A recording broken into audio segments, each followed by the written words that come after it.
আসসালামু আলাইকুম রহমতুল্লাহ। একটা আফসোসের বিষয় হচ্ছে আমরা বাংলাদেশের মানুষ, আমরা বাঙালি জাতিগতভাবে আমরা আসলে প্রতারিত। বারবার আমরা ধোঁকা খাই, ধোঁকার মধ্যে পড়ি এবং ধোঁকা দেই, এর মধ্যেই আছে। দেখেন, আমরা একসময় আমাদের বর্গির যুগ ছিল। বর্গিরা আসতো, এসে ডাকাতি করতো। হ্যাঁ, তাদের অত্যাচারে মানুষ এই বাংলার এই এই বদ্বীপের মানুষগুলো অত্যাচারিত ছিল। তারা মাজলুম ছিল। তাদের হাত থেকে বাঁচাইলো সেই মীর জাফর আলী খানের সৈন্যদল। তারা কিন্তু বর্গীদের হাত থেকে বাংলাদেশিদেরকে, আমাদেরকে, এই জাতিকে তারা উদ্ধার করছিল, সেই মীর জাফর আলী খান। আবার সেই মীর জাফর ব্রিটিশদের সাথে দালালি করিয়া, চামচামি করিয়া, সে আবার ইতিহাসের আস্থা করে নিক্ষেপ হয়েছে প্রতারণার মাধ্যমে। ঠিক আছে, সে আবার এই জাতির সাথেই প্রতারণা করছে। এখন ইতিহাসের অন্যতম নাম মীর জাফর। আবারও দেখেন, শেখ মুজিব বা এই যে মুসলিম লীগ থেকে আওয়ামী লীগ হওয়ার পরে আওয়ামী লীগ 6 দফার মাধ্যমে জনপ্রিয় হয়েছে। জনপ্রিয় হওয়ার পরে প্রথমে আওয়ামী লীগ দল জনপ্রিয় হলো। জনপ্রিয় হইয়া তারা কি বলে 6 দফার মাধ্যমে শেখ মুজিব জনপ্রিয় হলো। শেখ মুজিব অবিসংবাদিত সেই নেতা, জাতির পিতা হয়ে গেলেন। হওয়ার পরে, দেশ স্বাধীন হওয়ার পরে আবারও স্বাধীনতার মধ্যে তো আরও নানান ষড়যন্ত্র আছে সেখানে, যে আমাদের নামে মাওলানা ভাসানীকে যুদ্ধ করতে দেয় নাই, তার দলকে, তার ওই সময় মুক্তিযুদ্ধের সময় জেলে রাখছে। এই ইতিহাস তো আর এক ইতিহাস। আওয়ামী লীগকে কীভাবে মুক্তিযোদ্ধার টেন্ডার দেওয়া হলো, সেটা আর এক ইতিহাস। এই ষড়যন্ত্রের মধ্যেও আসার পরে সেই আওয়ামী লীগ মুক্তিযোদ্ধার সময় তাদেরকে দিয়ে যেভাবে একটা দেশের ষড়যন্ত্রের ছক আঁকা হলো, আবার তারা এই আওয়ামী লীগ সেই সেই 6 দফারে ভেঙে দিয়ে শেখ মুজিব সেটার সাথে প্রতারণা করলো। এই জাতির সাথে সে আবার প্রতারণা করলো। আবারও এই একই সেই জাতির পিতা শেখ মুজিব, সে আবারও মুক্তিযুদ্ধ, কয়েক হাজার মুক্তিযোদ্ধারে হত্যা করার পরে, মুক্তিযোদ্ধাদেরকে ক্রসফায়ার দেওয়ার পরে তিনি আবারও জাতির খলনায়ক হইলেন, আবারও ভিলেন হইলেন। আবারও সে জাতির সাথে প্রতারণা করলো, আবারও সে ভিলেন হইল।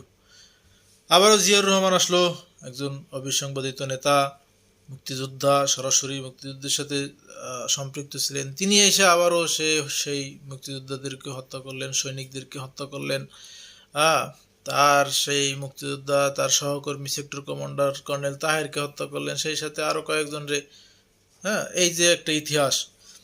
কিন্তু জিয়াউর রহমানের একটা বড় সম্পদ যে তিনি দুর্নীতি করেন না, তিনি মানুষ হিসেবে ভালো ছিলেন। হয়তো তিনি ক্ষমতা অথবা বিভিন্ন কারণে, যে কোনো কারণে তিনি ওই কাজগুলো করছিলেন বা হতে পারে।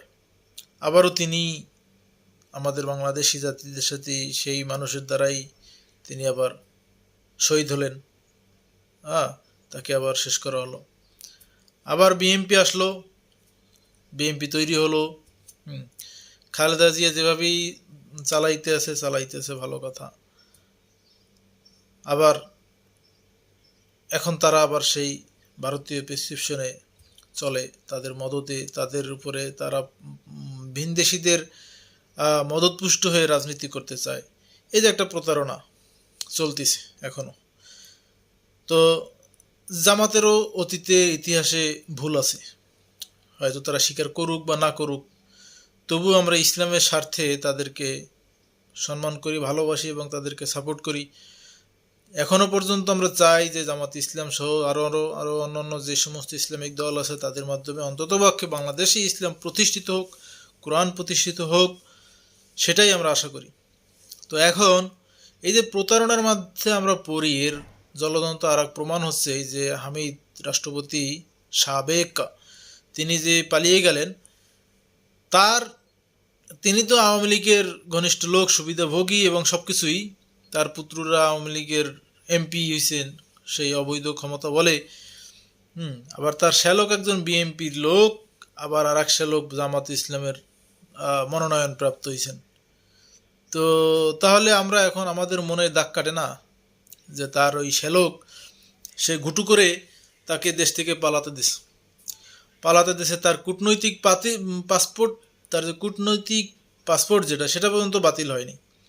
তো এই যে রহস্য, আমরা যে প্রতারণার শিকার হই বারবার, এখন আমাদের দই দেখলে চুনের কথা মনে পড়বে, এটা তো স্বাভাবিক, এরকম হয়। তো এই জিনিসগুলো জামাত ইসলাম উপরে দায় পড়ে, আমরা সাধারণ মানুষ হিসেবে তারা এই জিনিসগুলো যদি চিন্তা করে যে অন্তত পক্ষে এতটুকু জানবো যে একজন আওয়ামী লীগের আত্মীয় শ্যালককে আবারও জামাত ইসলাম পর্যন্ত নমিনি দিছে, হ্যাঁ, তারে মনোনীত করছে। এই জিনিসগুলো আমাদের অন্তরে দাগ কাটবে। এখন যুক্তি থাকতে পারে যে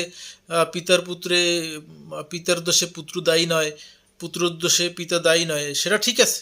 তো তার উপরে ন্যায্য বিচার হতে পারে, তাই বলে তাকেই যে মনোনয়ন দিতে হবে এই জিনিসটা না।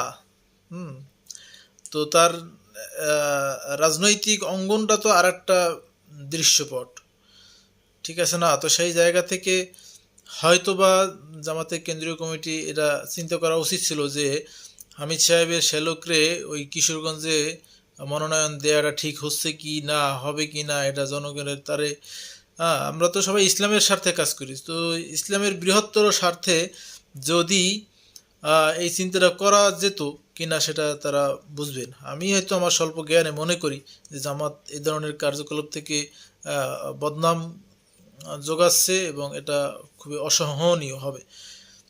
এর আগে এই যে কি বলে আওয়ামী লীগ নিষিদ্ধের ব্যাপারে তারা ফাইনালি একত্রিত হয়েছে, এটা খুবই ভালো লাগার বিষয়।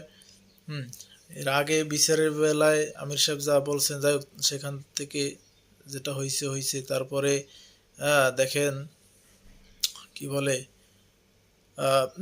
যতগুলো ইস্যুই হয় না কেন, যেগুলো আসুক, এই জিনিসগুলো আমাদের আসলে দাগ কাটে, অন্তরে দাগ কাটে যে জামাত ইসলাম এবং ইসলামী সংগঠনগুলোকে আমরা একটু বেশিরভাগ পাক পবিত্র হিসেবে দেখতে চাই, আমাদের সেই নজরটা সেখানে রাখতে চাই।